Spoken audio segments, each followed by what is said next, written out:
If I saw another day, only to scream into the night.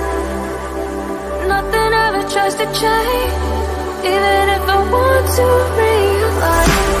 'Cause I've been sitting here, same old ways, thinking up about the same mistake.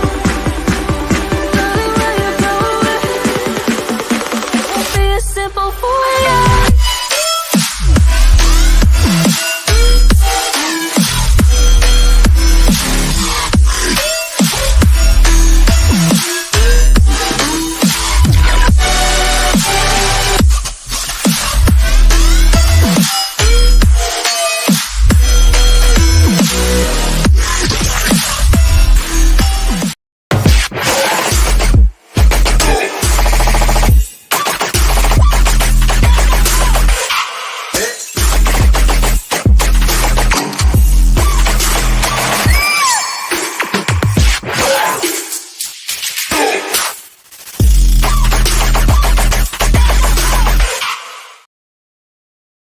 I need to get a new intro actually, not the even but the second one. Anyway, hey guys, it is Old Man G here, back again with another late preview actually. So I'm just doing a brief Manchester United versus Aston Villa preview, and then at the end of it, I just wanted to just look at the other Premier League fixtures and just give my predictions as well as commenting on a few comments on Ole Gunnar Solskjaer's press conference. Before we get into it, guys, if you're new to the channel, remember to like, share, and subscribe to Red Devil Studio. Follow us on Twitter, Unite X, and smash the notification button for his Manchester United news. I've kind of dialed down my kind of live streams and my shows a bit for numerous reasons, in part recovering from COVID, but also just time and stuff like that as well. So hoping to get a bit more time elsewhere, but I just don't know where to fit it. Where I can't fit it at the beginning of the day, so if I'm doing anything, it's going to be like late, and I just like going to sleep early. So it is what it is. Shout out to Christian in the comments, man. How you doing, bro? Hope you're doing. Thank you for tuning in, man. I really appreciate it. For those who do tune in, remember to like the vid and let me know what your score predictions are as well. So let's get straight into it. This is my Manchester United vs Aston Villa match preview, as well as general Premier League preview as well. And it's an important game. It's an important game. It's a, I don't want to say it's like a must-win game, but it's definitely an important game. And with Chelsea playing Manchester City, apparently, for some reason, the United and Villa games on the same time. Really annoying because I actually wanted to focus on the Chelsea City game, but apparently there's some concert or something going on, so they had to push this back to 12:30 UK time. So it is what it is. But I truly expect going into this game that Manchester United should be winning this game. That's what I believe. I think should win. Christian says free strikes are fun. I'll get into that because I want to kind of quickly go through a few comments from Ole Gunnar Solskjaer's press conference before I get into why I think that maybe this might be the starting lineup. But just before I go into it, like I said, I do believe that that we should win this game. I do believe. By the way, if there's any lag or delay or issues like that, please let me know. I'm having some issues with my laptop right now, which is mildly frustrating. So I might switch to start streaming from my iPad instead, but we'll see what happens with that. Anyway, let me move on. I'm blabbering on. So yeah, I fully suspect that Manchester United should beat this game in Villa. It is at home. Villa's away record has not been that great so far in this season anyway. And we need to continue the momentum because, as I was saying, Chelsea are playing Manchester City, and I don't think that game is going to end in a draw. So one of those teams is going to lose points. If it's City, then you will have a situation where actually will be 6 points ahead of Manchester City, and we have I think after this we'll be playing Everton and I think Leicester away, and I expect us to get the goods over at Everton, in my personal opinion. So for me, this is an important game because you could easily see us having a bit of breathing room being 6 points ahead of City if Chelsea beats City. But if City, beat Chelsea, then again that gives us a bit more breathing space as well. So we'll see what happens with that. Now, let me just quickly just go with a few comments because obviously Christian said try with a 4-3 4-3-1-2. That's so almost like a diamond formation. That's also a possibility. But let me kind of show you why I am. I'm going to quickly just just cover a few thoughts from Ole Gunnar Solskjaer's press conference. So the reason why, because you're probably thinking, why is Cavani in the thing? And the reason why is in his press conference. And let me just get this up. Here we go. Let's just quickly just go for press conference. So actually, let me just quickly just go for just a few quick things from his press conference that I think are important here. So the first things he talks about David De Gea's return to form. He says he did call him in the summer to end his summer holiday early and come back and starts preseason before he wants to be ready, the best possible version of himself. Last season was a challenging one for him. He didn't play as many games because Dean came in and played really well. David has worked really hard. He's focused immensely. He's back to his best. He plays behind a strong back four, but playing with David De Gea when he's in form is good for them. So, he's back. So that's for me, that's pretty much saying that David De Gea is probably going to be our number one keeper going forward, and Dean Henderson is going to be on the bench. To be honest, Dean Henderson is our number two. I don't think with the form that David De Gea is in, he's going to get as much game time this season. He briefly talks about the importance of Cristiano Ronaldo and his performance. I think there was a question that basically was saying about, is Cristiano going to get targeted? It's like, well, he's just used to that. Ronaldo will come good. He confirms Edison Cavani is in the squad tomorrow. He's been training now. He feels ready to contribute. He came on against Wolverhampton, and he got a slight international break when he gambled. He's worked really hard on Dinge and hopefully have an impact as he did last season. And then he talks about Ronaldo being on drop form. Cavani says it's exciting, so I can see those two together. I'm sure that'll be a good partnership as well. We see teams dropping deep against, not giving space in behind, and they're two boys you like to see in that scenario. I can see those two working well together. So that tells me, and shout out to CFC time. CFC time. The treble is still on for United. Yes, I said it right. Treble for United. No, the treble is on for Chelsea. But thank you for your comments, CFC. I really, really appreciate it. Chelsea treble favourites. Chelsea treble favourites. It is what it is. But just going back to Ole Gunnar Solskjaer's comments there, that for me, and that's why I'm thinking, that for me tells me that he is at some point going to play Cavani and Ronaldo together. And the question is, how do you fit Cavani and Ronaldo together? Do you go to a back three and play a 3-5-2? We're definitely not going to be doing 4-4-2. You could do the diamonds, as Christian has sort of said, and maybe do a 4-3, a 4-3-1-2. But then for me, that means that you're losing. You basically all the wingers basically go. So if you do a 4-3-1-2, then for me, effectively, you pretty much lose the wingers, because what will probably happen in that formation is that you'll play Bruno obviously in that cam. Pogba presumably will be there.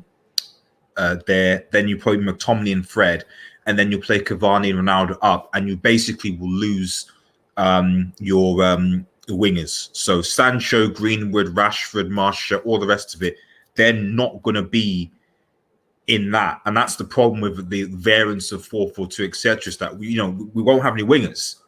We're not going to play with any wingers, which might be fine. But I think we'd certainly rely a lot more on our fullbacks, on Wan-Bissaka and Luke Shaw, to give us that creativity. Which, to be honest, right now, from what I've seen in last some games, they're really not. So we've got to see what happens with that. Ole Gunnar Solskjaer on the press conference, which I thought was interesting. They talk about the clean sheets. Which, in my personal opinion, I think that is like we got to get Ollie says something to the vein of like, oh yeah, we got to be a bit more defensively tight, Varane settling in. But to be honest, and I've said this on several shows before, I actually think our defense looks a lot better this season. A lot better. I feel a lot more comfortable watching Manchester United with our defense this season. It just looks better. It just looks better. When you look at the goals that we've conceded, so far it's been actually due to individual mistakes, errors, etc. than actually, I think, a defensive calamity. We look a lot better defending from set pieces as well. Might be the set piece coach as well. So from a defense point of view, really, I think it's fine. I think that this season, really, from what I'm seeing so far initially, is that it's not our defense that's causing us issues. It's just that we need our goal scorers. We need our midfielders to be more creative, to create chances for our forwards and score goals. That's going to be the big thing this season. We need to score goals. If Cavani is on, I doubt that Green will start. One could switch from CF to left wing or CF to right flank. So Sancho might start. Need flexible play up front. I just don't think that Ronaldo. I think with what I've seen Ronaldo in recent years, I just don't see Ronaldo moving from that position. I don't see Cavani displacing Ronaldo, and I think Ronaldo will want to play that main like central number 9 position. I just don't see him going off the left, really. Cavani did play off the left. In fact, let's quickly go. I mean, just before I go on, Ollie did mention his press conference about Klopp, essentially indirectly blaming Klopp for United not getting penalty decisions, which is a fair point, because Klopp did mouth off a bit about us getting too many penalties. And, you know, we in the last couple of games, there have been at least 3 or 4 calls where you're thinking, in another day, we would have gotten that penalty, and we didn't. And I do think that, I just don't know what it constitutes a penalty these days. They're now being liberal with it, you know. Not all kinds of penalty, that's fine, it's its own. But then you're now, you know, applying the handball law religiously. So I don't get it. I don't really understand. So, but it is what it is. Let's just quickly move on to starting 11. So yeah, so obviously my starting 11, a lot of this is tied towards Ole Gunnar Solskjaer was saying in the conference. With Cavani being fit, I would be very because the thing is, like, at the end of the day, Cavani and Ronaldo are playing the same position, and I'd be very surprised if Oli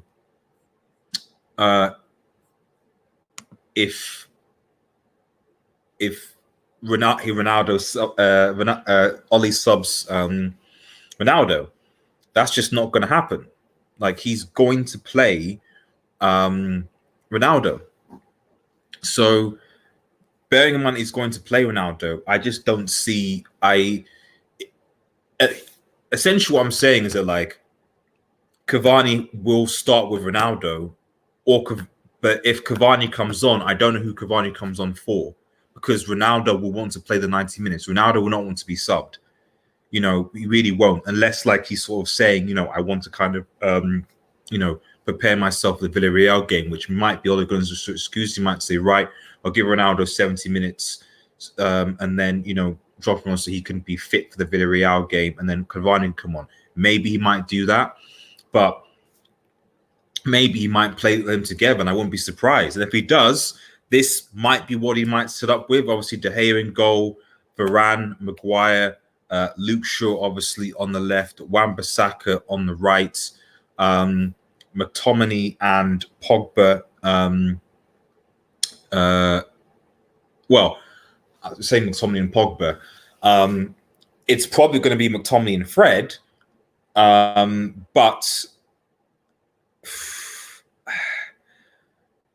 if Cavani is going to start, you know, I don't think he's going to drop Pogba or want to drop Pogba, because we need that creativity from him. And Pogba is currently being played off left. So you're not going to play Cavani in midfield. So I think he's going to have to fit Pogba into this team somehow. And I think if he's going to do that, then he's probably going to drop Fred, in part because of his form, but and put McTominay and Pogba together. I don't never like the McTominay Pogba midfield, to be perfectly honest, because Pogba plays so deep.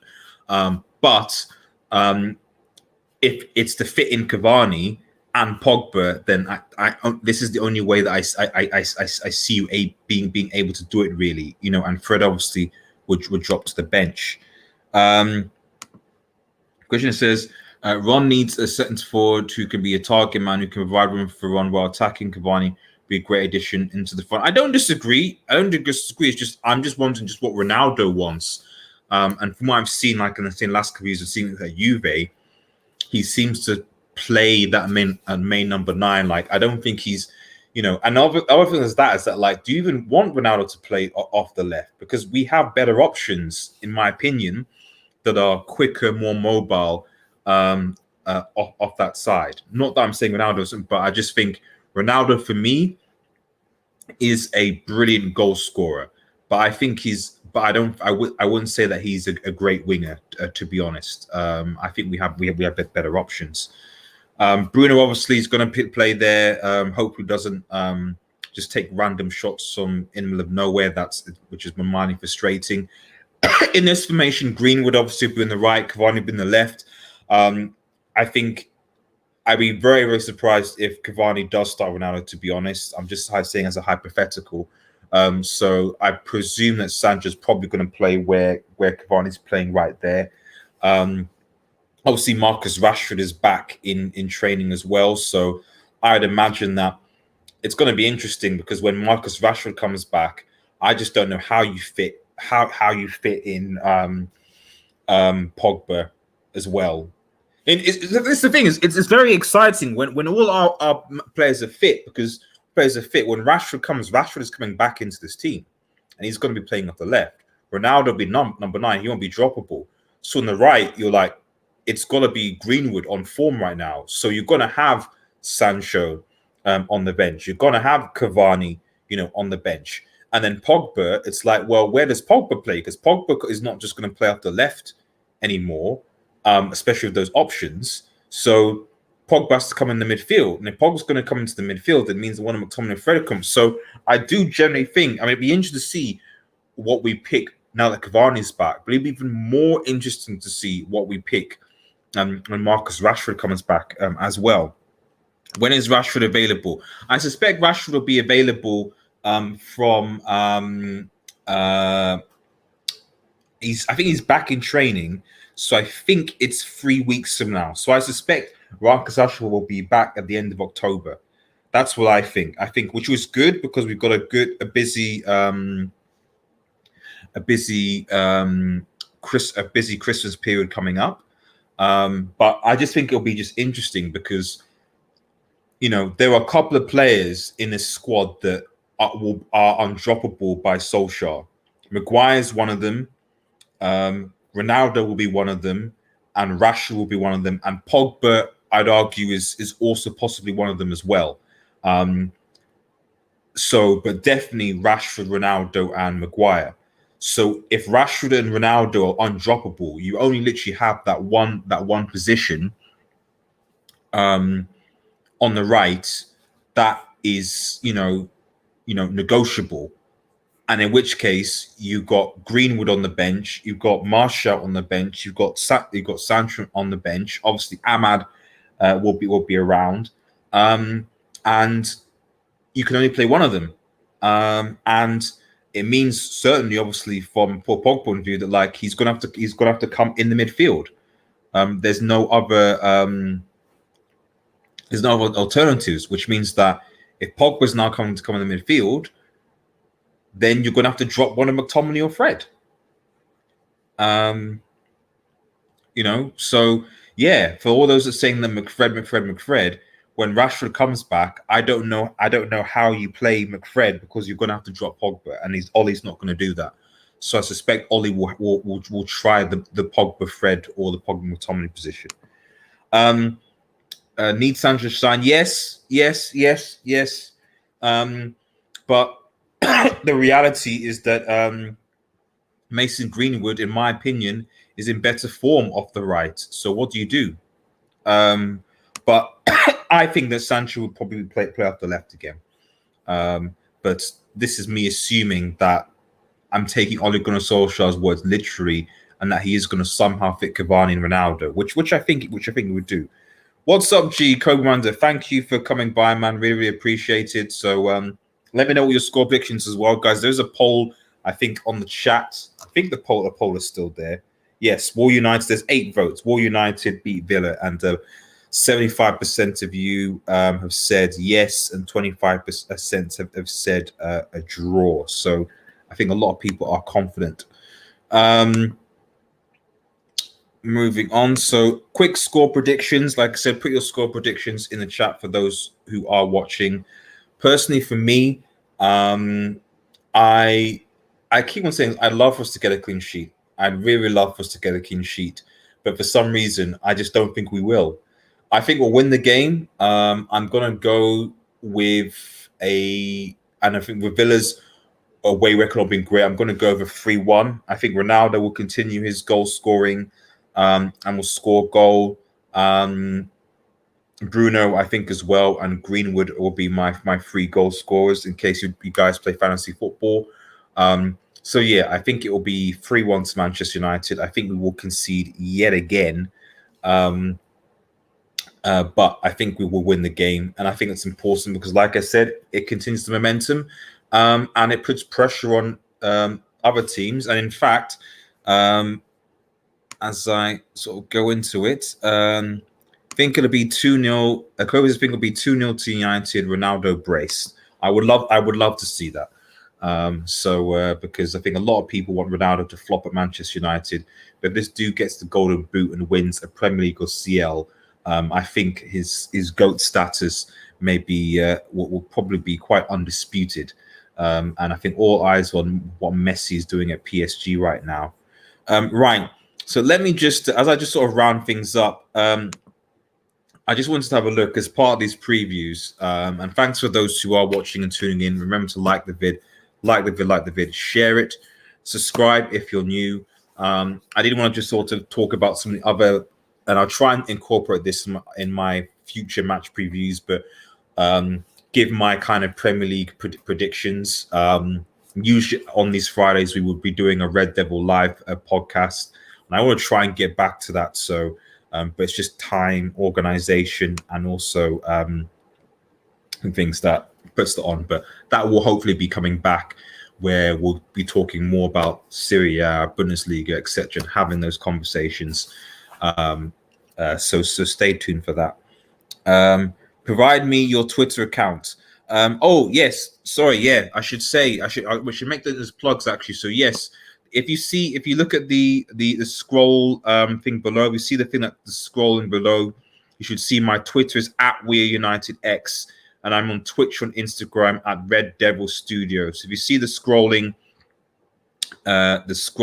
below, it's @WeAreUnitedX, and I said I'm on Twitch on Red Devil Studio. If you just look at the screen below, subscribe to me on Twitch. I do stream on Twitch, and follow me on Twitter as well. It goes a long way because I do want to try and do watch-alongs, but I'm probably going to do the watch-alongs on. I'm probably going to do the watch-alongs on Twitch and then upload my reactions to YouTube and do it that way rather than doing watch-alongs on YouTube. I'm not sure. We'll see. Right. Let me just screen share. Oh, also second channel, Red Marvel Entertainment channel. Links in the description as well. So let me just share this. This computer is really slow and it's really annoying me because it shouldn't be. Right. Okay. Hopefully everyone can see that. Why can't I see it though? Yes. Okay. Cool. What my background is 2 seconds, everybody.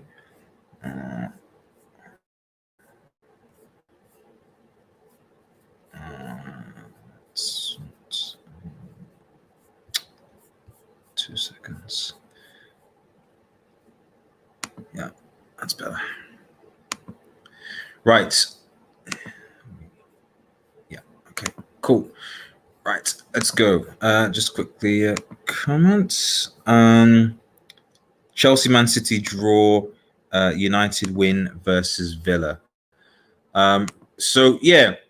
Unfortunately, the Chelsea City games on the same time as the United Villa game, which for me is quite frustrating. City obviously, it's interesting.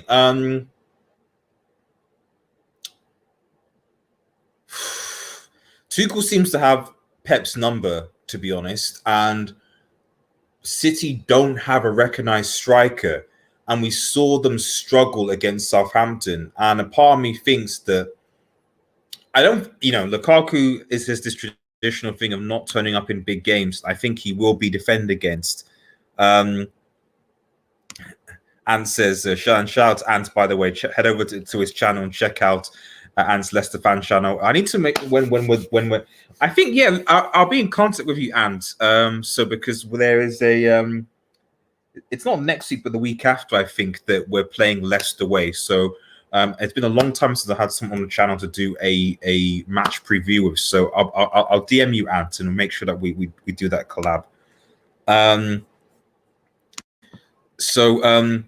Chelsea City. I think Tuchel has Pep's number, and I do think that the lack of number 9 for City is going to cause a problem. We saw it against Southampton, and Chelsea's defense is much better than Southampton's defense, and they were able to keep them out. So, the only thing I would say is that like Chelsea were able to beat City last season because, ironic enough for me, of the pace of Timo Werner, kind of getting them the right counter-attacking them and causing them problems that way. I don't think you're going to necessarily get that with Lukaku. You're not going to play that with Lukaku. So I actually agree. I think Christian, I think if he starts Lukaku, then it'll probably be a draw. If he starts Werner and Havertz, I think they could win if they use that counter option, as we've seen. But we'll see what happens. But that's what I think. I think if he starts, I think it'll be a draw in that respect. I've already given my prediction for United Villa. I think United Villa. I think that will be 3-1 to Manchester United. Everton Norwich. Norwich, unfortunately, have not started the season particularly well. They've really not. They were my. To be honest, they were my team. I think I'm fairly sure I predicted them to finish bottom of the league. And so far, my prediction is working because I just didn't see them. I just didn't see them have enough investment really to really compete. They play entertaining football, but they've already played, I think, Watford, and they lost. I don't think they played Brentford yet, but they played, in quote, the rival teams around, and they've lost. So I think that Norwich are probably going to be going down.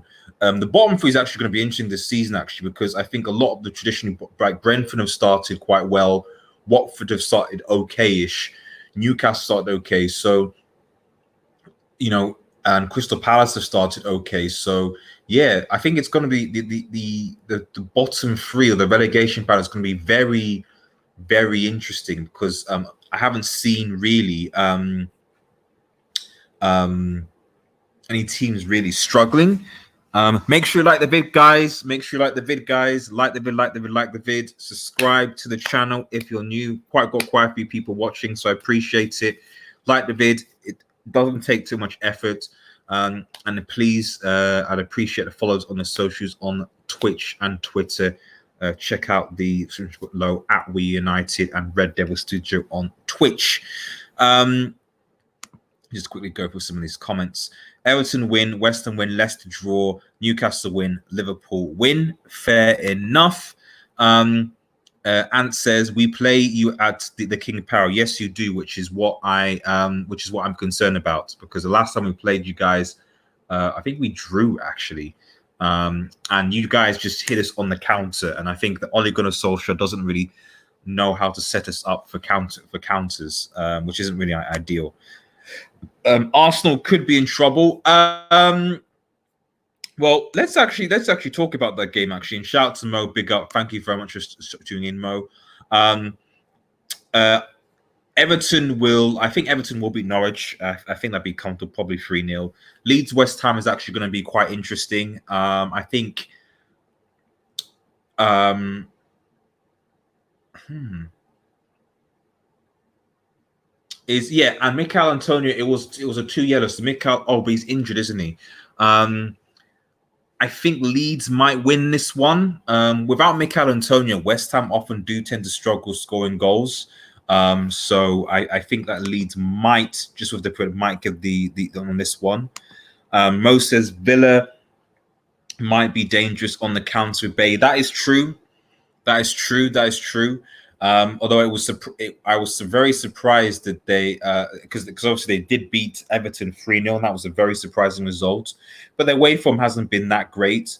And I don't know, possibly maybe the lack of Grealish. They don't look that creative to me anymore. So, but yeah, I think that anyone will always be dangerous on the counter, and it'll be interesting to see what squad Ole Gunnar Solskjaer will pick. I imagine it will be McFred. But if he wants to fit in Cavani, as I've said, and Pogba, how's that going to work? If he's going to play McFred, he'll play Pogba off the left, presumably, which causes its own problems for Villa. Now we beat you 3-1 in the action, and Yuri scored. Oh yeah, that was in the FA Cup. FA Cup, yes, I remember in the FA Cup. In the league, it was a 1-1, if I recall, or 2-2. It was a 1-1 or 2-2, but it was definitely a draw in the league, if I remember last time. Greasy Jack left because it's not 1980s anymore. Leicester Burnley. I'm not sure what your thoughts are, because I'm sure if Ant's still watching, what your thoughts are on Leicester versus Burnley. So I was surprised by Leicester's defeat last week. Burnley haven't started particularly well themselves, but they are stubborn. They really are. Leicester's record against Burnley, from what I recall, is so-so. I predict this as a draw. Wouldn't be surprised if Leicester win, but there's something about this game where I just think that Leicester might draw this, in my personal opinion. And Ant says Leicester, Burnley, Christopher to score 1-0. Love the reverse psychology. Love the reverse psychology. We do a lot of reverse psychology on this channel, so I love the reverse psychology there. Watford, Newcastle.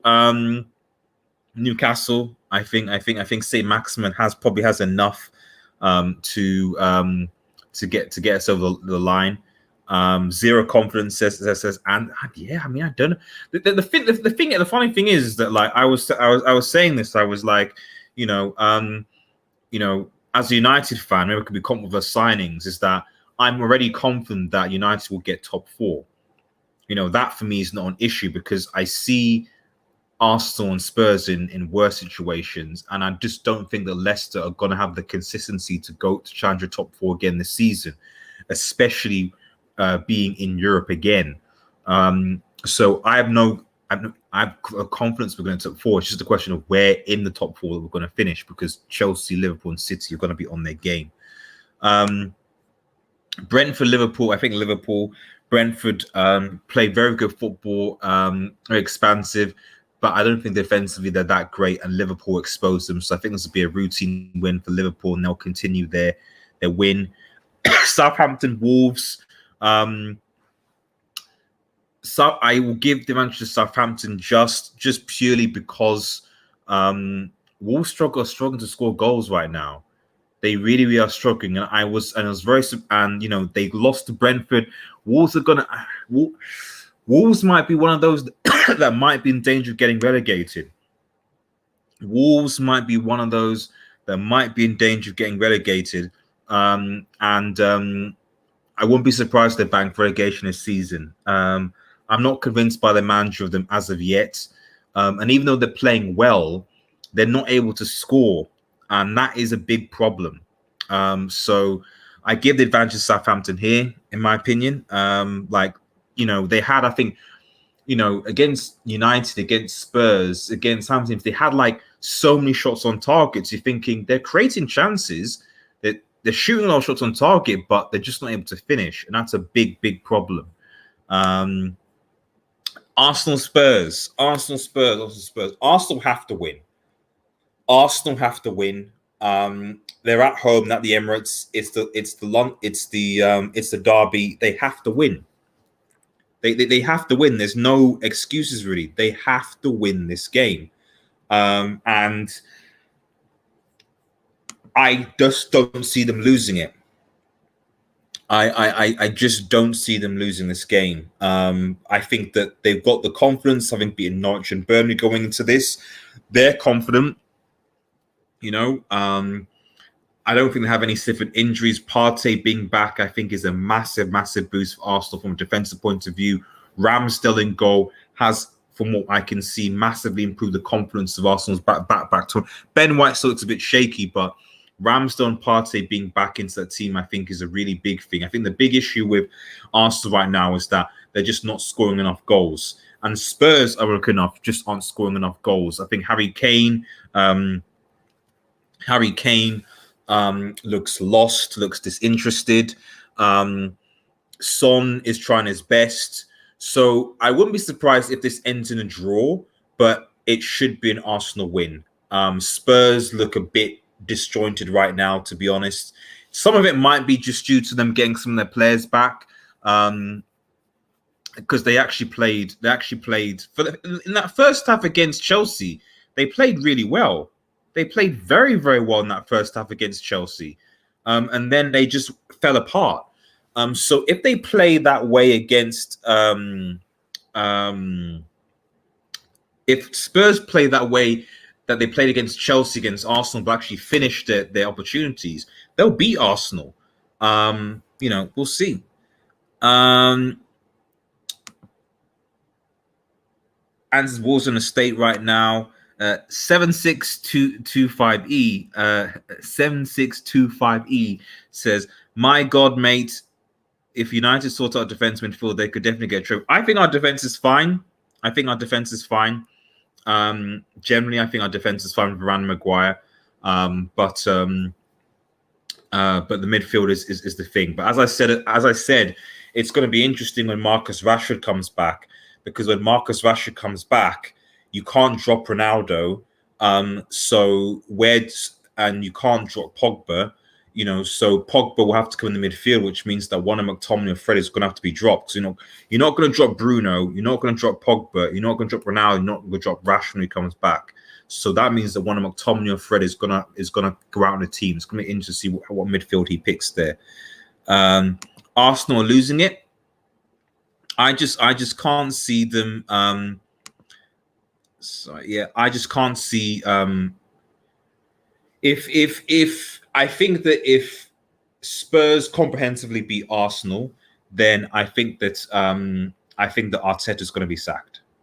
I think if Spurs comprehensively beat Arsenal, then I think that he's going to be sacked.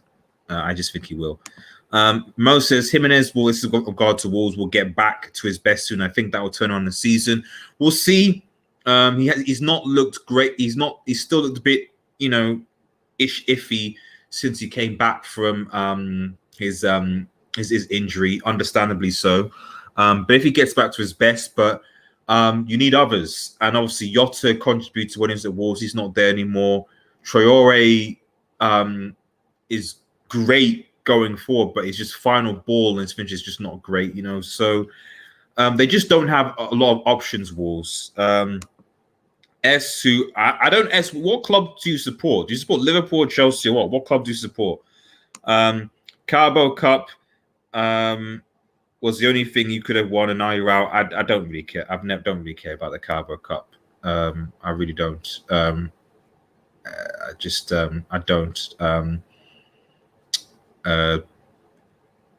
We're still as far as in the FA Cup. So I put the FA Cup over that more so. But yeah, a lot of people have said Carabao. Like I don't care about the Carabao Cup. Like I just don't. Trophyless again. I feel bad for you. Well, we'll see what happens. We will see what happens. Right now, it's too difficult to, it's too early to say where people will be based on just on 5 games. But if Manchester United win this game against Villa, then and City lose, United will be 6 points ahead of City. So, you know, we've got to see what happens. And says Leicester are winning the energy drink part of the is that the I don't know what it's even called now. What's it called now? It's just Carabao Cup, isn't it? Worthington or whatever. So, but go for it. Get the silver. To be honest, I've never really cared about the. I think especially now because of what United have invested. Like, if you said, oh, for all that investment, United get 4th in the Carabao, I'd say that's a bad. That's not acceptable as a season. But if you say we do an actual proper title charge, you know, we got to a CL final but we lost, I'd say, you know, that's fine. I would take that.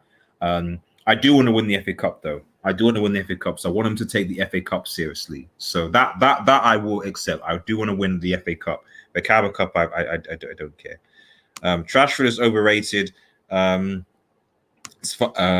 Okay. Sammy says, shout out to Sammy watching, appreciate it.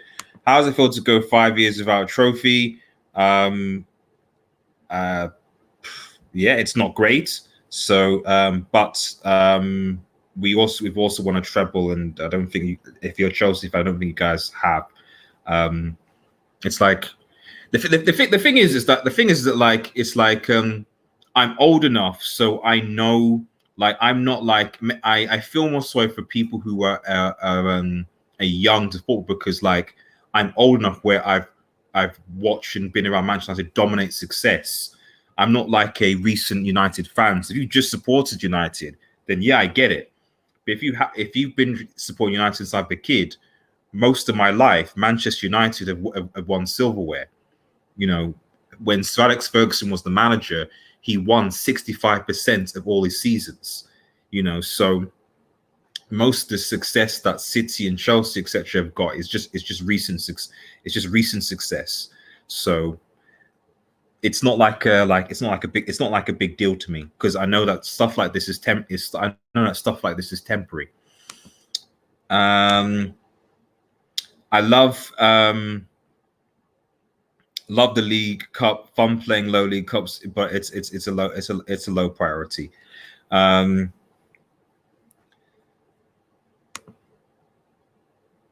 Beggars can't choose. You should be happy with the Carabao Cup. Why? I like. What do you mean beggars can't be choosers? Like no, like it's like it'd be like saying like to PSG like PSG last season won the equivalent of French Cup, and you're going to tell me that PSG had a successful season because they won the French Cup or something? Yay! Like no, like it's just dumb. It's a done trophy.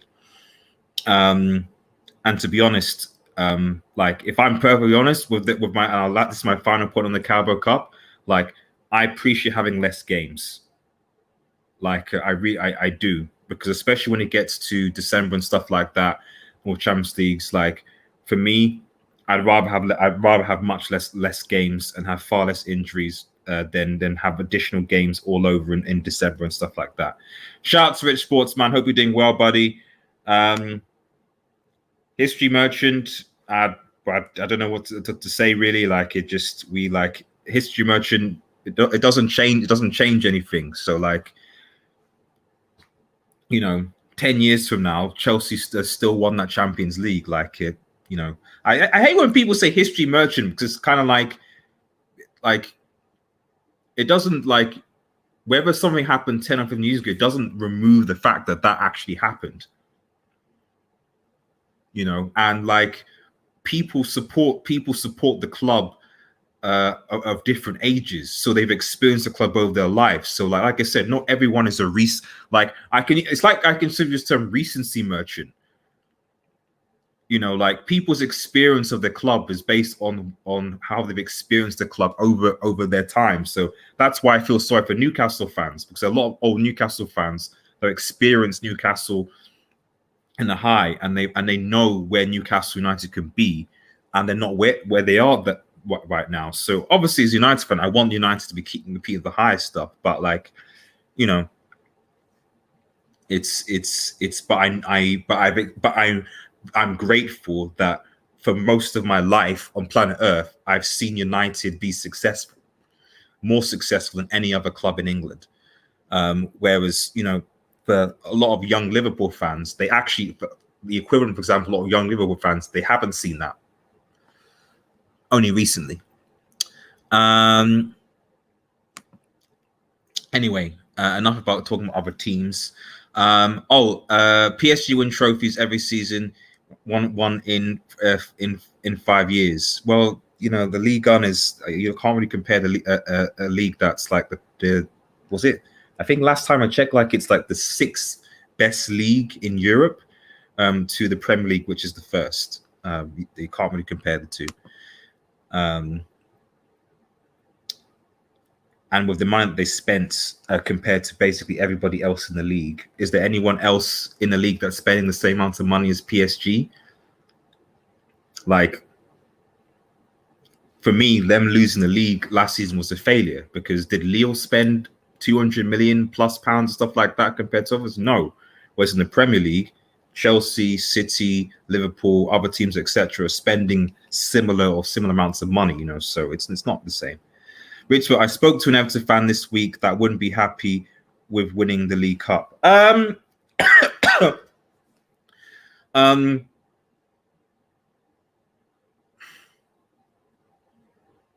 think it goes to what fan expectation is, because like I think if I think with Everton fans, because Everton, to be fair to them, Everton actually have spent similar amounts of money than United have in recent years.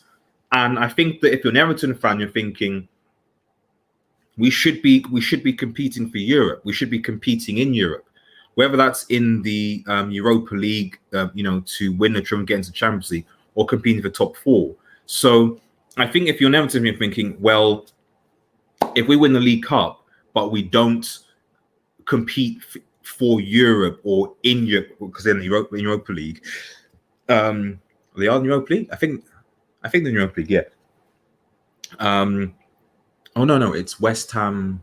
No, it's West Ham. Leicester, not even the Europa League. So yeah, competing to get into Europe, whether it's the Europa League or Champions League, then that's a failure, given the amount of money that they've invested. That's, I think, maybe why the Everton fan is saying it. For me, it always comes into the financial investment at the end of the day, because for all of that, for a League Cup, you know, and you finish 10th, you know. Shout out to MN in the chat, man. Hope you're doing well, buddy. No one cares about PSG though. Yeah, I mean, they should be winning the oh man, I've always streamed for an hour. I was gonna literally round things up with my Premier League predictions, but by the way, for those that are watching, remember to smash that like button. Follow me on Twitter, We United X, and I'm also on Twitch as well, Red Devil Studio. I've got a second channel called Red Marvel as well, where I do a lot of entertainment reviews, movies, games, anime, etc. So links in the description. That's Red Marvel. Head over there to subscribe. And the last game is actually Crystal Palace versus Brighton, which I actually think will be a very. The funny thing is that that game actually will be very, very entertaining to watch, because Crystal Palace and Brighton play quite good football, and I actually think that Patrick Vieira is doing a pretty good job at Palace, like bringing in the young players. They're playing a lot more expansive and attacking football.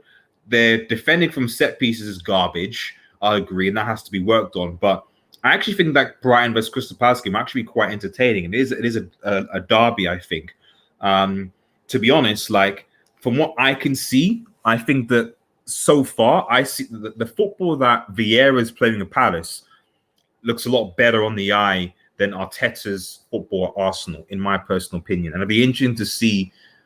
I just can't wait for Crystal Palace versus Arsenal. I just can't wait for Crystal Palace versus Arsenal, because if Vieira somehow beats Arteta's Arsenal, the question will be asked, like, why didn't you go for Vieira? Why did you go for an inexperienced manager who was Pep's number 2 when Vieira, whatever you say about him, has still got more coaching experience than Arteta? You know, that will be a question. Carl, thank you for joining, bro, says Chelsea went 20 years without a trophy before you became an all-state club. What's your point? I mean, this is what I'm saying. It's just like I don't buy this whole recency merchant. Oh, recency. Like, and it's always so arbitrary as well, because it's based on what people say. Oh, you've not won anything in the last 2 years or 3 years or 5 years or whatever, stuff like that. It's like, bro, like at the end of the day, like you don't, it doesn't like change that those things that were won. Like, and at the end of the day, when you look at like a club and a club's history, that will never change. Like, Real Madrid won most of their Champions Leagues in the 70s and 80s. You know, so, and then obviously they won their 3 in a row. But people don't go like, oh, you know, La Decimara is not a thing. Of course it's a thing based on the trophies that they won in the past. Like, so, but anyway, that's that.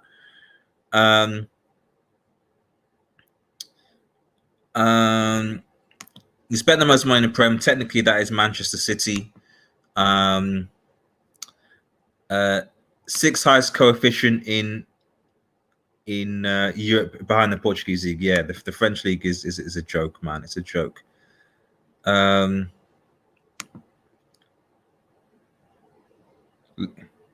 It's based on 5th. Is it? I didn't know when Ligue 1 was based as back to being 5th. I don't know why. I don't know why, because the only what French teams actually are playing in PSG, Lille, who are garbage right now because their manager's sacked. So I generally don't know why, because really PSG are the only French team in the Champions League right now that could do something. Lille are not going to be doing anything, and you have Sporting and Benfica that I think are both stronger teams than. But anyway, that's a separate thing. When do you think you win your next trophy? Got no idea, but I hope it will be. This season. Ant says, I'd rather a League Cup and finish 10th than fifth and win nothing. The thing is that, like, you say that, but the thing is that the reason why I have an issue with that is that the league, or your league position, is more indicative of where you are as a team. So I get that trophies are the most important thing, and obviously I didn't want a trophy, but if you're finishing 10th, because at the end of the day you're playing 38 games over a period of a year, so the league is the best accurate description of where you are, like, as a team, because you're playing more games. So if you're finishing 10th in a season, and you've obviously invested in that team, what does that say about where you are? And then going into next season, how do you know that you'll improve on that position? You know, Arsenal, for example, is the classic thing. It was just like, oh yeah, well, they won the FA Cup. You know, they finished 8th, won the FA Cup. Okay, cool. They finished 8th. Following season, same thing. And so you're seeing a team that is like in a clear regression. But that was obvious based on looking at their league position and their performance over a 38-game season. Because anyone can win a tournament competition, FA Cups, Carabao Cups. There's only a couple of games, and you win, and you can win a trophy. But your progression as a team, especially for the future success, I think is a better predictor is based on the league, in my personal opinion. PSG put you out in Europa last season. Yeah, they did. But I mean, at the end of the day, like, did they win the Champions League or win the league? Like, you know, PSG, like PSG of all teams should not have no position to talk when they lost the league to Lille.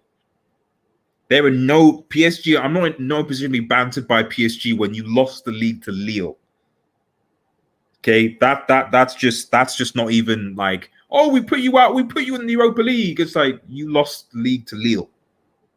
Like, no, yeah, that's just that's banter. Young boys will put you there again. Well, we will see about that. I completely agree, but for me, I've seen Leicester win the league and FA Cup in my lifetime. Just League Cup to compete the mess. I'm supposed to say, yeah, no, I get what you're saying, and I get what you're saying, bro. And I think that's the thing is that, like, I guess maybe Leicester's an exception in that because you have seen your lifetime them win the league, the FA Cup, etc. And obviously, when you win trophies, you got to become trophy hungry. I get it, but I just think that I just think you always have to look at the long term picture ultimately, and especially when you look at other teams around you, because at the end of the day, other teams aren't static. So yes, okay, like an Arsenal win an FA Cup, but there are other teams around you that have strengthened, that have gone stronger, etc. And before you know it, you find that suddenly you're behind a West Ham, you're behind the Villa, etc., because they have gone stronger, because they've scored. So ultimately, for me, like, if you want to be a stable football club competing for trophies season upon season, you always have to think about the long game, in my opinion. So Emma, so what we're talking about, I'm just talking about longevity. So, but actually, this whole thing was supposed to be like a game week 6 prediction, and I actually predict in the final game, Crystal Palace will actually beat Brighton. I was actually going to round off here, but I actually feel more awake now. So I did want to review. Just for those who are still watching, do people want me to look at La Liga and Serie A and Bundesliga predictions this weekend? So two things. One, we can look at Bundesliga, Serie A, and Bundesliga, Serie A, and Liga predictions. I can get that up and give my say on some of those teams. Or for the remaining like 10, 15 minutes, this can be just a Q&A. You can just ask me any questions about United, about in general, etc. We can just have like a conversation in the comments, because my preview of the parts have pretty much been done. So if you have questions for me, fire away, put them in the comment section. Go for it. Or we can look at Serie A, La Liga, and just have a quick conversation about those games and how you think they might go down.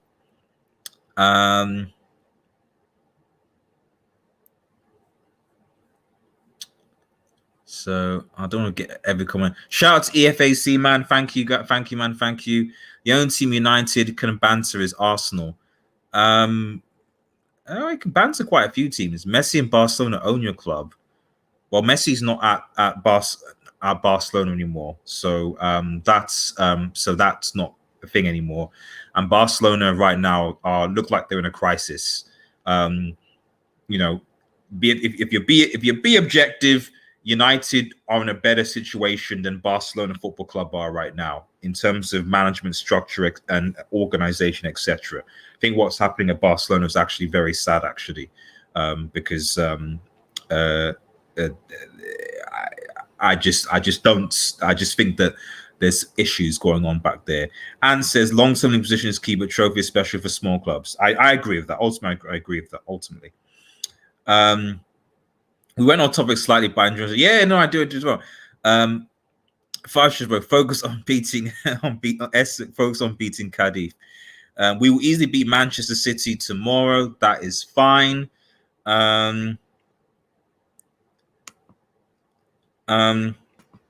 They beat you in two finals. And didn't you say recency bias doesn't matter? Yeah, they beat us in. I don't deny that.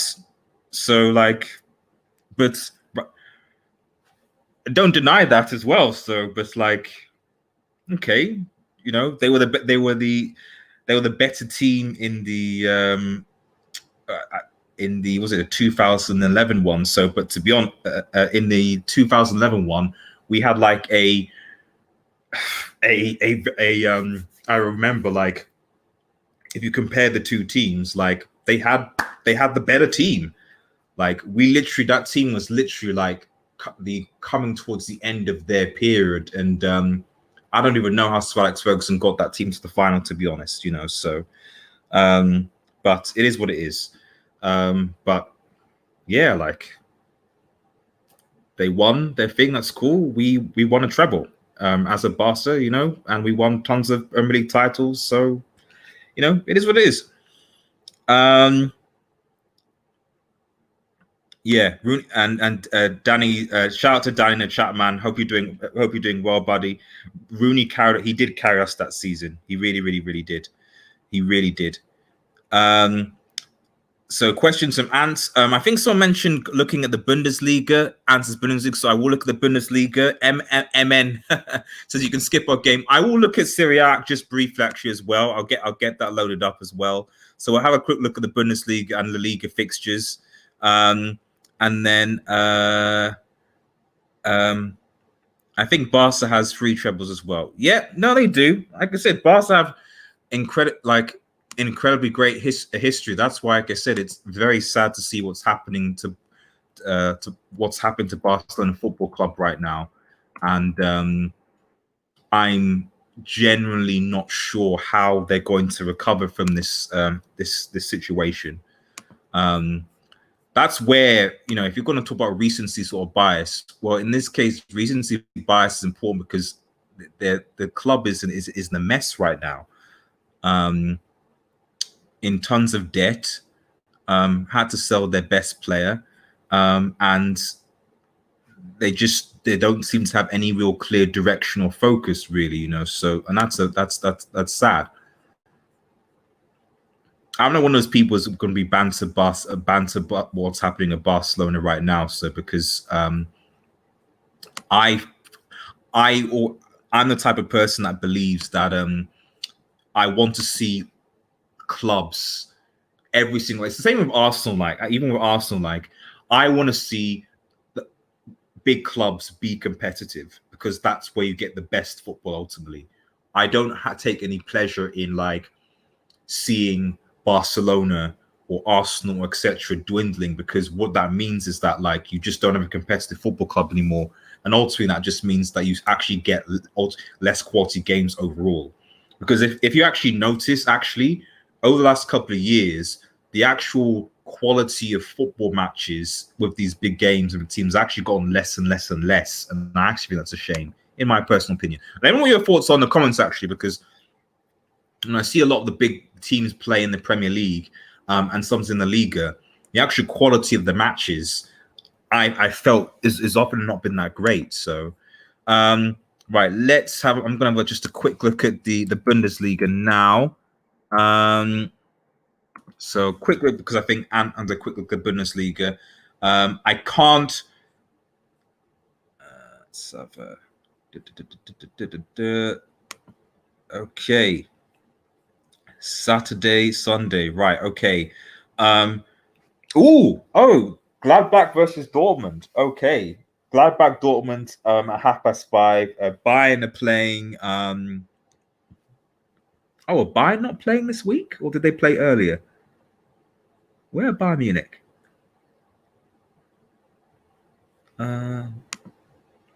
They played. They played today. They played today, actually. Yeah, they played today against. I don't even. If anyone in the chat can pronounce this, SP Vig Groifer. Is that how you pronounce it? SPZ Groiker, I think. Yeah, and they won clearly. So fair play. Bayern, I think, have won this league. I think Bayern have no doubt won this league. But I do think Gladbach versus Dortmund is going to be a very interesting game. Dortmund's defense is still suspect, man. I generally believe this is Haaland's last season at Dortmund. Where he'll go, in fact, let me know in the comments, guys. Where do you guys think that Haaland will go? Do you think he'll go to Barcelona? Do you think he'll go to Real Madrid? Obviously, I think there was some links with Chelsea, but obviously Chelsea bought Lukaku, so he's not going there. And then PSG, I guess, might be an option as well, especially if Icardi goes.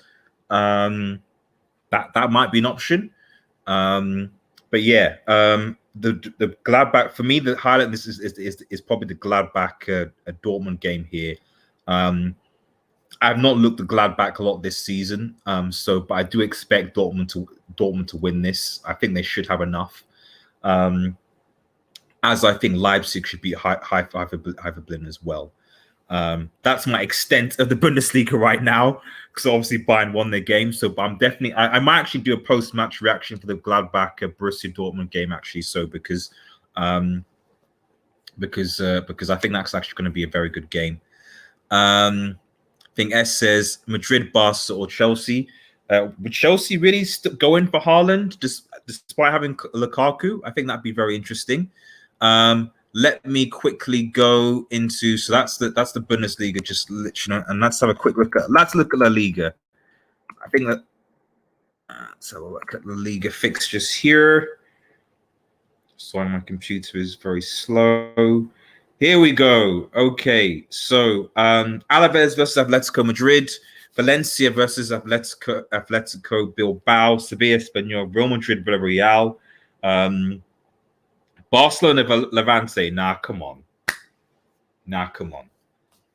Barcelona, no. I can't. No, Barcelona home will beat Levante.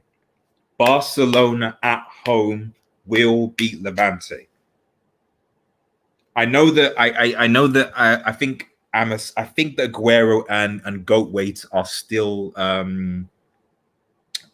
still unavailable, which isn't great. But Barcelona have to beat Levante. There's enough. I mean, okay, Frankie de Jong will be suspended for that game. I mean, I can't accept them Barcelona not being Levante. I can't.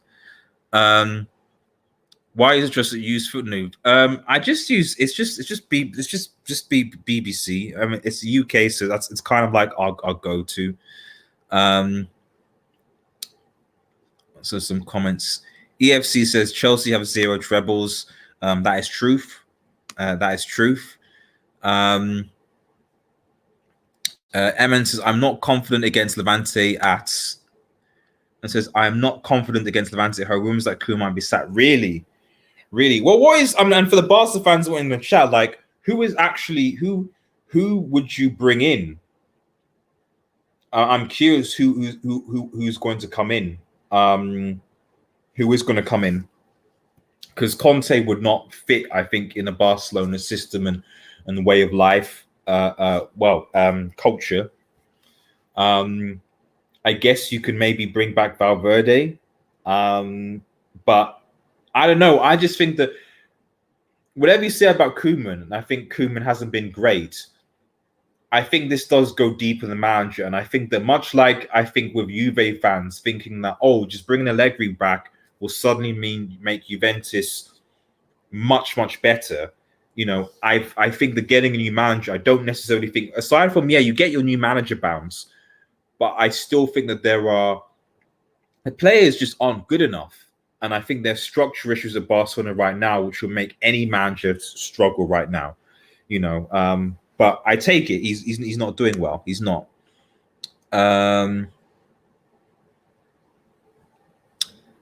Madrid or Barca? We can't afford Haaland. I have a scary. Also, you think Barca won't get Haaland? They can't afford him. Obviously, he might join Bayern. If Haaland joins Bayern, man, that's it. That's just game over. That's just game over. Aaron says, so we have no Frankie De Jong and Koeman. Wait, why is Koeman banned for 2 games? Did I miss something in that game? I didn't watch the full game, but why is Koeman banned for 2 games? Did he do some? Was there some off field referee incident? I didn't see it. We just drew to Gunnar and Koeman. I have no faith. I have no faith.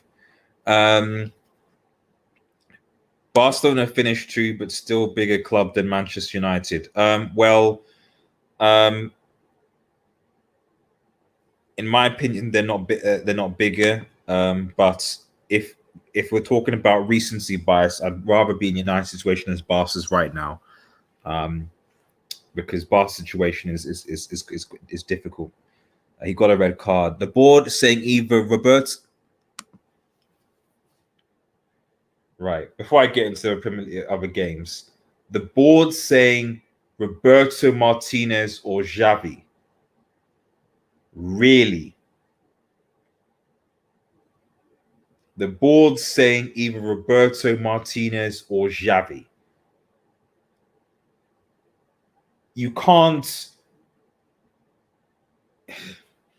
see. I don't.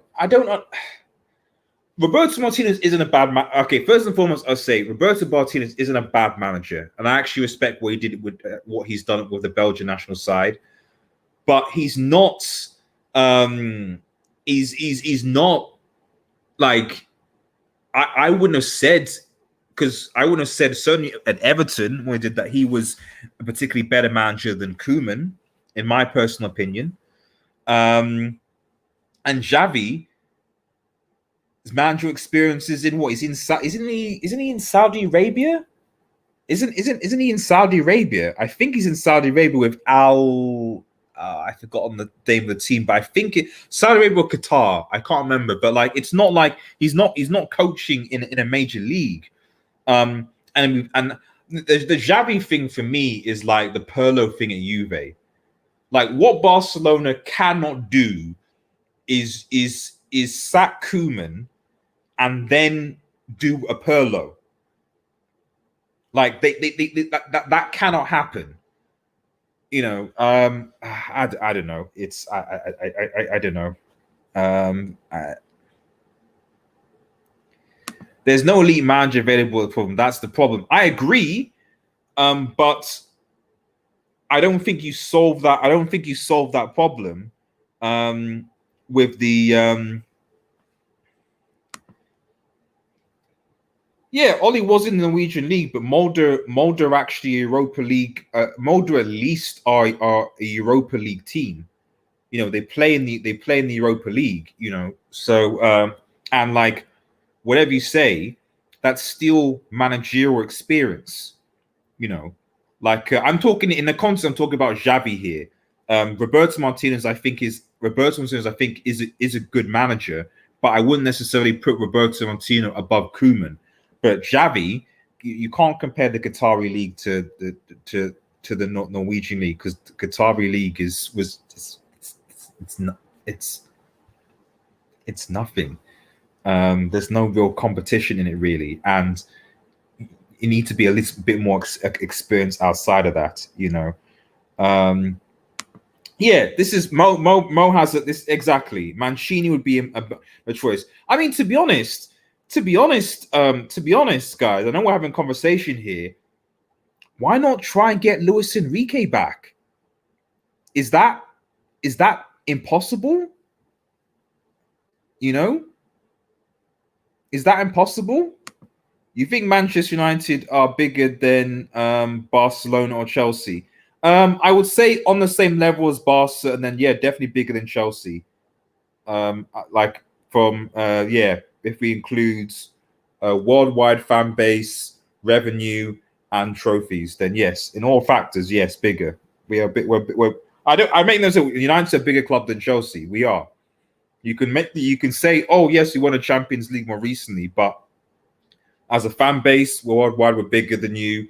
We have as history, we have more history and more and we're ultimately we have more trophies than you. So, yeah, that I think it's the thing. Barcelona, I would say,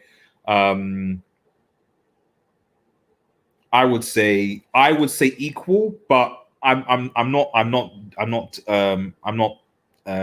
down to the fact about Barcelona. Barcelona a bigger fan base. Yeah, I think that varies. I think they have a much bigger fan base in South America. I'd agree, but Asian Africa, I think, are a bit different. So that's where I disagree there. But yeah, Mo Wada has a good point about Mancini, but I don't know why Barcelona don't go and like, remember what's his name, Perez, when he went and got Lopetegui from the Spanish role. I don't understand why Barcelona don't beg the Spanish FA and say, listen, can we get Luis Enrique back? Why not Enrique? Why not Enrique? Because Mancini and Enrique are both managing national sides. Why not Luis Enrique? Discuss. Why not Luis Enrique? Let me just quickly look at some of these other fixtures. Real Madrid plays against Villarreal is going to be interesting. Obviously, what's his name? Freaking ex-Arsenal manager. Why have I forgotten his name? But you know who I mean. Is that Villarreal? They're also going to be quite defensive. Vinicius looks like he's coming into his form, actually. The 1-2 in the previous fixture with him and Benzema was something. So I think if Vinicius continues his form, like, he'll definitely be important for Real Madrid this season. Hazard and Bale are finished. Who slapped you in the Europa League final? They didn't really slap us in the Europa League final. Like, that's come on, stop being disingenuous. It was 1-1, but they parked the bus for goodness knows how long, and they won on penalties. They didn't slap us in the final. So slap implies, you actually, like, go out, you win the game, and you, like, dominate and beat the team. They didn't do that. So 8-2 is being slapped or being massacred, I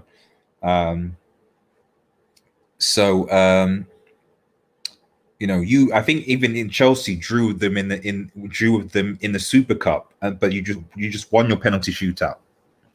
So it's just, and penalty shootouts are based on luck, not performance. I think the performance United did against Villarreal was not that dissimilar to the performance that Chelsea did against Villarreal. Unai Emery says offensive, but yeah, I don't know why I had a mind blank there. I really, really don't know. MNN says, I'm not sure Enrique wants to return, and he did have MSN. We have Luke now, very different. Yeah, but I would still say, from what I saw in the Euros, Enrique was, to be honest, Enrique, Spain dominated Italy. Spain were the better team against Italy in that European semi-final, and they were lucky with penalties. I want to cover my whole United Villarreal points. Like, penalties, it is just about luck. It really is just a luck-based thing. But in that game, I remember Spain were the better. Better team than Italy, based on how Enrique was playing. So for me, I think Luis Enrique would bounce. But you said whether he wants to return or not with all the stress, I don't know. But if I was the Barcelona board, I guess what I'm saying is if I was the Barcelona board, I'd be begging Luis Enrique to come back. I'd be doing everything I could to find a way to get Enrique to come back. Not because it's like, if you can go for Nacho Manager and Mancini or Roberto Martinez, why won't you approach a Luis Enrique?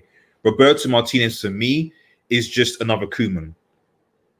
Not a bad manager, but he's certainly going to take Barcelona back or to that next step, I think. And Xavi, I think, is just enough. Is just getting another Perlo, in my opinion. They had more shots than you.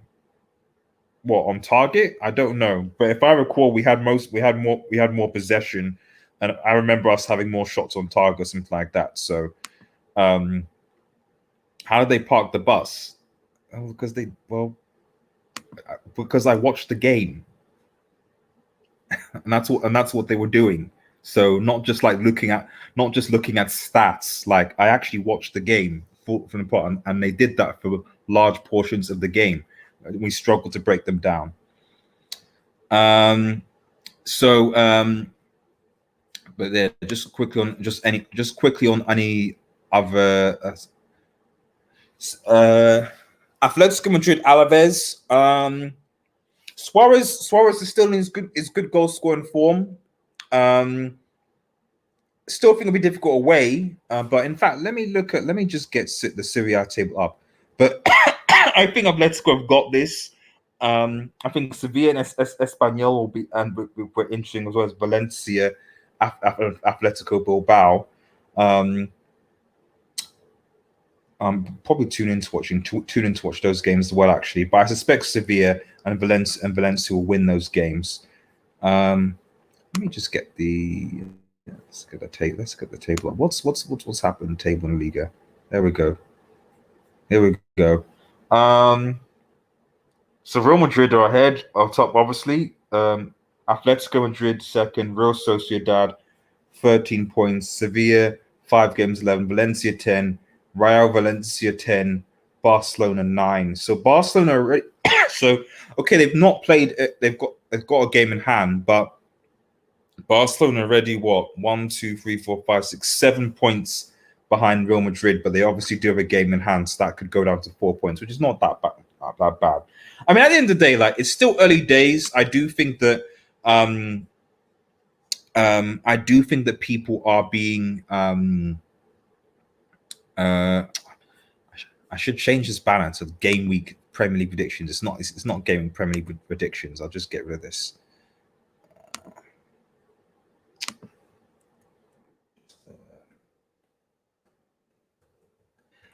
I'm going to probably start to round up here, guys. But if you just have any last question, if you have any questions that you want me to talk about, put them in the chat. Last 10 minutes. If you have any questions, get those questions in. We can have a conversation as well. So we're going on for almost an hour and a half now, so the time is just gone. I'm trying to get used to streaming longer again because I wasn't particularly well, so I'm trying to get back into it. But yeah, as I was saying, we're just with the league. At the end of the day, there's only 5 or 6 games to play. It's still early days. I do think people need to not be reactionary, because if Barcelona do beat Levante, they've got 12 points. They're in the top 4 already. It's for people need to chill. But I accept that the type of football that is being played is not particularly good. But yeah, let me just so have a look. So Xavi needs European football experience, says Amen. Showers Khan, shout to Showers Khan. Showers Khan says forget Enrique forget Enrique Nasser. Who's Nasser? Oh, sorry, Barca. Sorry, forget Enrique. I thought Nasser's the person. Barca should get Pep. I assume you mean Pep. He would go Barca's first sub. I mean, from what I Pep to Barca, your thoughts. From what I remember, Pep has said that that he wouldn't go back to Barca. And actually, his comments in that wasn't that Brazilian magazine or something during preseason. He said they'd be interesting looking into international football. Which is interesting. And So we want to look at an international football team. So I don't think that Pep will go back to Barcelona. I think it's going to be very, very, very interesting if Arsene gets his wish and the World Cup happens every 2 years. Because I think that if we get more international football with more World Cups, more European Championships, etc., then I think that being an international manager suddenly becomes more important and more appealing. In part because less games, less stress, but big occasions. So I do think that if they push more international competitions, as it looks like they are, then suddenly I think you'll find that a lot more established managers may decide to jump ship and become international managers as well. I would not be surprised if that happens, but given the rarity of these days, I see why it's left to other managers. But yeah, I don't. And answer your question. I don't think Pep's going back to Barcelona anytime soon. He's kind of alluded to that not being the case. Does anyone have any other questions? Oh, geez, how many people voted? 20 War United beat Villa for this latest poll. 76% of you guys. There've been 25 votes. Thank you guys so much for voting. Said yes. 12% said no. Says a draw. And obviously, thank you guys so much for liking the vid as well. It goes a long way. If anyone has any more questions, get them in the comments. If not, we'll round up. I will just before I round up, I will just do my plugs again. Remember to, if you're new to the channel, be watching, remember to subscribe to Red Devil Studio. We are on Twitch. I'm on Twitter. If you look at the screen below at We Are United X. I'm on Twitch. I'll be hoping to do some watch longs, not just for United games, but just games in general, including like say City and Chelsea, that type of thing. So my Twitch channel below, as you can see there, is Red Devils Studio. So make sure you follow me on Twitch as well. And I have a second channel called Red Marvel, where I'll be posting a lot of my entertainment content, which is anime reviews, anime, manga, game, and movie reviews, as well as having discussions, hopefully with Hope as well, and a few other people. So that link is in the description as well to my second channel called Red Marvel. It's on the channel page and it's in the description. Head over there, subscribe, and let me know what content you like on that channel as well, because that's fairly new and I want it to grow. Says, is there biannual World Cup? Sorry, my computer is really slow. Is there biannual World Cup? How will they fit in the Euros? They want to push that. I don't know. And that's a very good question. I don't know. I literally don't know how they're.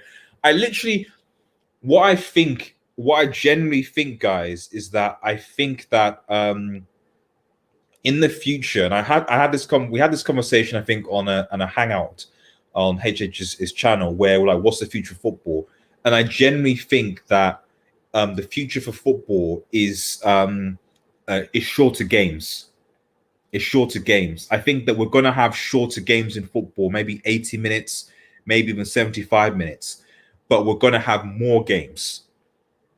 So because I think that people want to, like, if you can somehow make a game of football 60 to 70 minutes, you can justify saying, oh, right, okay, well, if we can make a game of football, say 60 minutes or 70 minutes, then maybe we can now play 2 games of football in a week.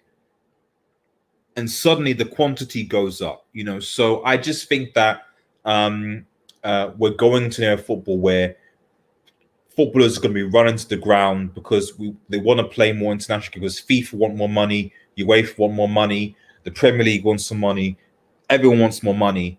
And because of that, we'll see shorter games, which means that this whole biannual World Cup thing, I think is close to happen. MN with the question before we round up. Thank you, MN. Appreciate it. Do you think we should sack Koeman and get an interim, or wait for long-term choice when available? I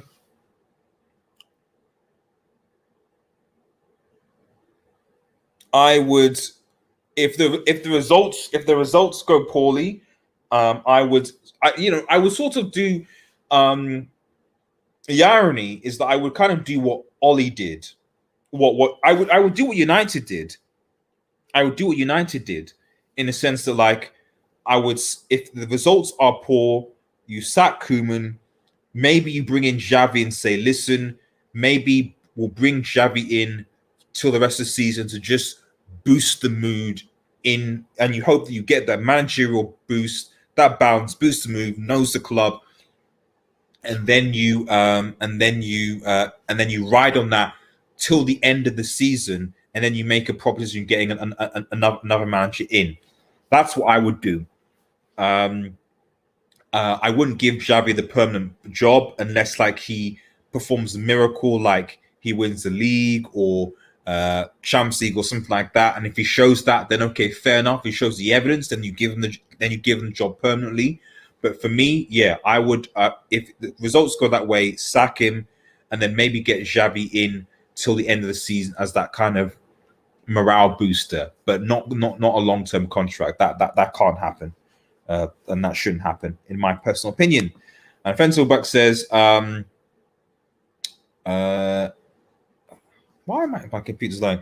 Football will be fitted to younger generation with deficit attention spans. I don't think it's that per se. I think anyone can watch an hour and a half game.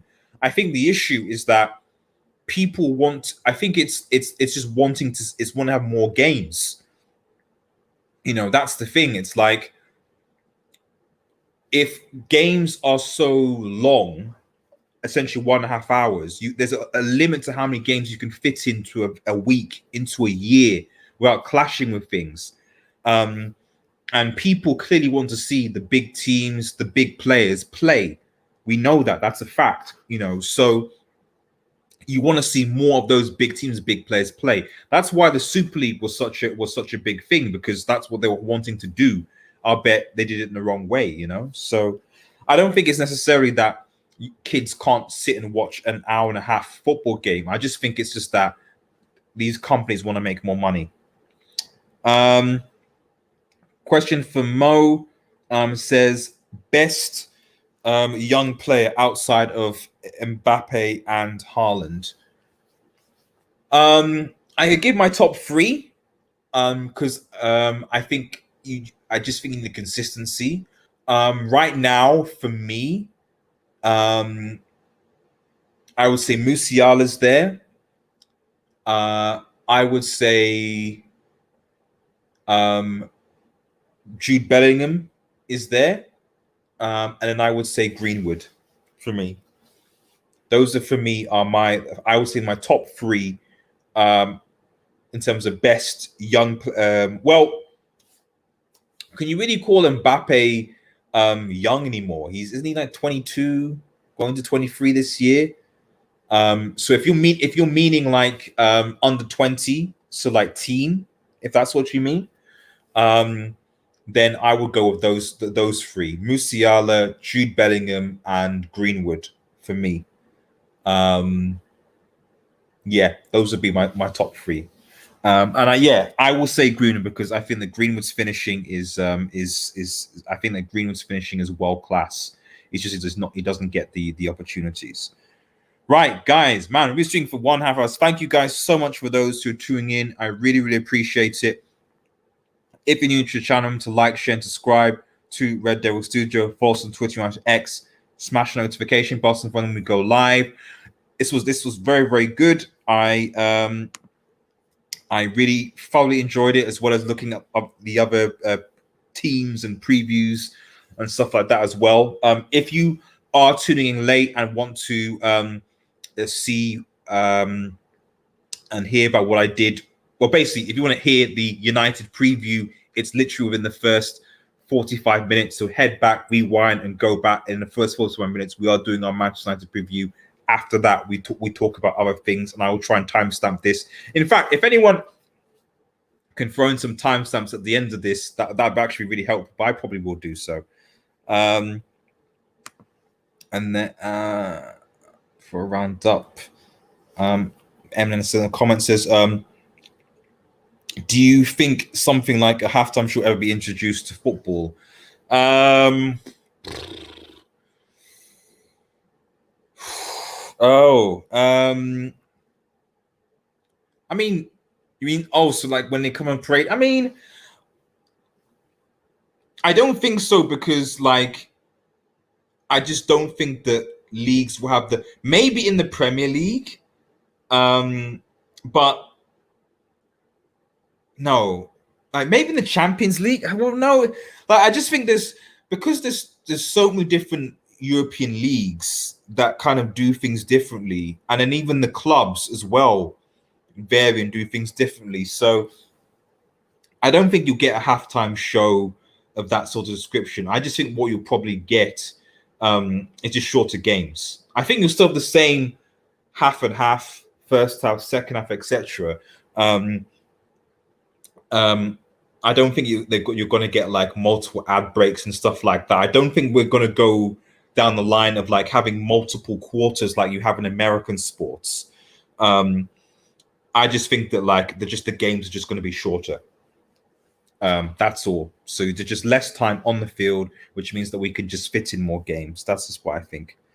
But yeah, at the World Cup, okay, maybe I could see that. A halftime kind of show because the World Cup is going to be in one place. I could see that at the World Cup. A UCL final, possibly. But yeah, our World Cup, I think that's probably where I'd most likely see something like that, definitely. Right, guys. Thank you guys for watching. Really, really appreciate it. Have a nice day, everyone. And cheers.